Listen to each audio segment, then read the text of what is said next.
पंजाब में विधानसभा चुनाव से पहले कांग्रेस एक बार फिर अंदरूनी कलह से जूझती नजर आ रही है। एक तरफ पार्टी चुनाव आयोग की विशेष गहन पुनरीक्षण एसआईआर प्रक्रिया को लेकर चुनाव आयोग पर सवाल उठा रही है, तो दूसरी ओर पंजाब कांग्रेस के भीतर नेतृत्व को लेकर असंतोष खुलकर सामने आ गया है। पंजाब कांग्रेस के भीतर एक बार फिर नेतृत्व को लेकर खींचतान तेज हो गई है। नमस्कार, मैं हूं आपके साथ ममता तिवारी और आप देख रहे हैं न्यूज़ 18 का डिजिटल प्लेटफॉर्म।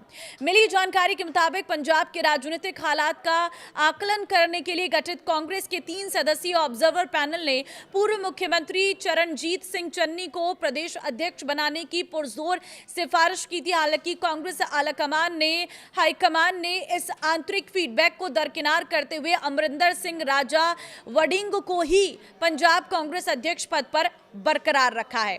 इस फैसले के बाद पार्टी के एक धड़े में भारी नाराजगी देखी जा रही है। अजय माकन, मीनाक्षी नटराजन और भजन लाल जाटव की सदस्यता वाली इस हाई प्रोफाइल कमेटी ने अपनी रिपोर्ट हाईकमान को सौंपी थी। कमेटी ने नेताओं को अलग अलग समूहों में बांटा और उनसे अलग अलग मुलाकात की। हर नेता से खास तौर पर पूछा गया कि क्या पंजाब में पार्टी के नेतृत्व में बदलाव होना चाहिए। कमेटी ने पंजाब के करीब 67 वरिष्ठ नेताओं से गहन विचार विमर्श किया, जिसमें सीडब्ल्यूसी सदस्य, पूर्व मंत्री, विधायक, सांसद और जिला अध्यक्ष शामिल थे, जिनमें कांग्रेस वर्किंग कमेटी के सदस्य, पूर्व मंत्री और विधायक, सांसद और डीसीसी अध्यक्ष शामिल थे। उन्होंने अंबिका सोनी जैसे वरिष्ठ नेताओं से भी उनके आवास पर जाकर उनकी राय जानी है। सूत्रों के मुताबिक इस गुप्त मंथन के दौरान एक अधिकांश नेताओं ने पिछले 4.5 साल के पद पर काबिज राजा वडिंग के कामकाज पर असंतोष जाहिर किया है और चन्नी को कमान सौंपने की वकालत की है।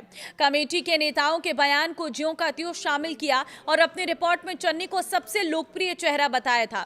इस प्रक्रिया की जानकारी रखने वाले एक वरिष्ठ सूत्र ने बताया कि चन्नी काफी लोकप्रिय है और राज्य के अन्य कांग्रेस नेताओं की तुलना में पार्टी के भीतर सबसे अधिक लोकप्रिय नेता है। पैनल की रिपोर्ट के बाद चन्नी कैंप को पूरा भरोसा था कि पंजाब में लीडरशिप में बदलाव तय है, लेकिन हाईकमान ने यथास्थिति बनाए रखते हुए राजा वडिंग को अध्यक्ष बनाए रखा और चन्नी को केवल चुनाव अभियान समिति का अध्यक्ष नियुक्त किया गया है। अब इस फैसले से हैरान कांग्रेस के वरिष्ठ नेता ने अपना गुस्सा जाहिर करते हुए कहा, यह पूरी तरह से विफलता है। जब नेतृत्व बदलने का कोई इरादा ही नहीं था तो नेताओं से रायशुमारी करने का यह नाटक पूरा क्यों रचा गया? इसका मतलब यह है कि यह पूरी कवायद सिर्फ एक दिखावा थी। दूसरी तरफ पंजाब कांग्रेस के भीतर एक दूसरा धड़ा इस राय से इत्तेफाक नहीं रखता। पार्टी के एक अन्य वरिष्ठ नेता ने चन्नी की वास्तविक पकड़ पर सवाल उठाते हुए कहा कि इसमें कोई शक नहीं कि चन्नी कांग्रेस के सबसे लोकप्रिय नेताओं में से एक है और वे सभी निर्वाचन क्षेत्रों के नेताओं से संपर्क साध रहे हैं। लेकिन सवाल यह है कि वास्तव में उनके बुलाने पर कितने लोग आ रहे हैं। जब वे बैठकें बुलाते हैं तो बमुश्किल 4-5 विधायक पहुंचते हैं। हमारा मुकाबला भगवंत मान से है। ऐसे में अगले कुछ दिनों में तस्वीर साफ हो जाएगी कि चन्नी के साथ कितने लोग टिकते हैं।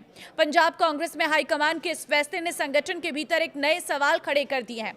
अब देखने वाली बात होगी कि ये असंतोष आगे चलकर शांत होता है या चुनावी तैयारियों के बीच पार्टी के लिए नई चुनौती बनता है। गौरतलब है कि पिछले विधानसभा चुनाव से पहले कांग्रेस में मची अंदरूनी खींचतान और नेतृत्व विवाद को पार्टी की हार का बड़ा कारण माना गया था, जिसका फायदा आम आदमी पार्टी को मिला था। अब चुनावी साल में एक बार फिर पंजाब कांग्रेस में उभरता असंतोष पार्टी के लिए एक नई चुनौती बनता दिखाई दे रहा है। आपकी क्या राय है इसमें? मुझे अपनी राय कॉमेंट में जरूर दें। नमस्कार।